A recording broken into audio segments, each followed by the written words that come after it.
Another big issue with these Cummins is this stupid drain pan always leaks. So you can see where the black is.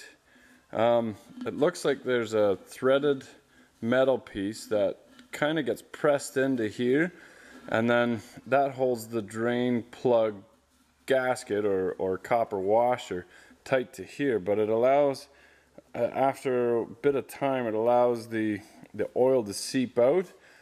Big pain in the ass. I've never done this before, but I gotta try and fix this now while it's out. So I'm gonna take this centerpiece out and possibly just flip it over and then weld it or braze it in. I wish I had a TIG to the tin pan, and then it has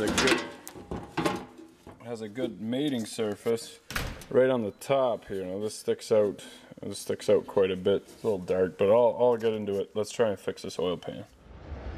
Alright, so if you can see, those 4 tanks keep this from falling out, and then it keeps this from spinning. Now, the drain plug actually seals on the tin, which gets distorted by these tanks. So they always leak. Stupid setup. I can't believe this. So what I did was I just took a socket. I took an 1 5/8" socket, and that fit around here nice. I put the plug in, just 3/4 threads, and then put it in my press and just pressed it out, which opened up these tanks. I'm going to drill it out to an 1 5/8" now, and then put the plug in upside down. This is a nice surface right here. It's nice and flat. So I'll put the plug in the other way, and then weld it from the top. I'll probably braze it at the top here, and then weld the bottom half, and that should fix it. Nice cheap fix. If you don't have a press, you might be able to get it with a hammer, but then you start distorting the pan. You don't want that either. So here we go.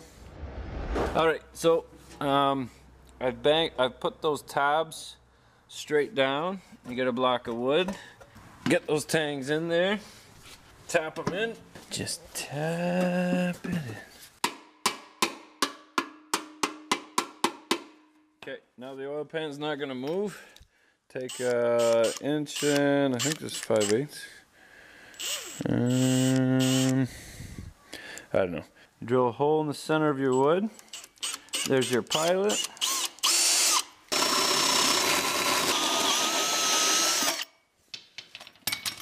Now we've knocked a nice hole in there. Oh, it does fit in there. So I'll weld that in and braze that in, and then it'll be a nice straight surface there rather than the other way around. So here we go.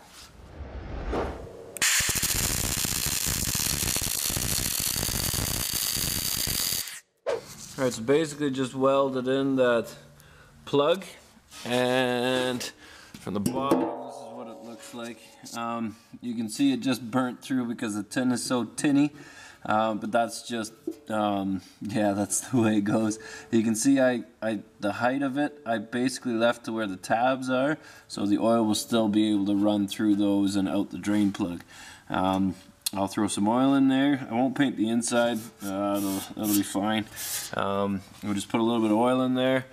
Go grab something to eat, and then if there's no drips, we'll splash some paint on it. And we got a brand spanking new updated oil pan that doesn't leak. One of those things where it's like, oh, why did you do that? That was stupid. Here we go. All right, it passed the test. Drain that oil, we'll scrape it nice and clean. Wipe it down, and I got a oil pan fix.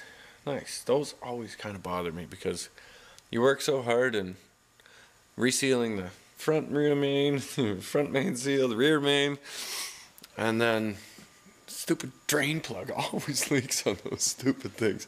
So what they actually did before, I should have taken a picture of it, is they took a mud flap and used that as a washer. They cut a hole in it, put that in there, and then you run the risk of not being able to get the drain plug tight enough and it actually coming undone as you're going down the road. So then they silicone all the way around the mud flap and then the plug itself too. So this should save them some time by just taking the plug out, putting the plug back in again. So here we go.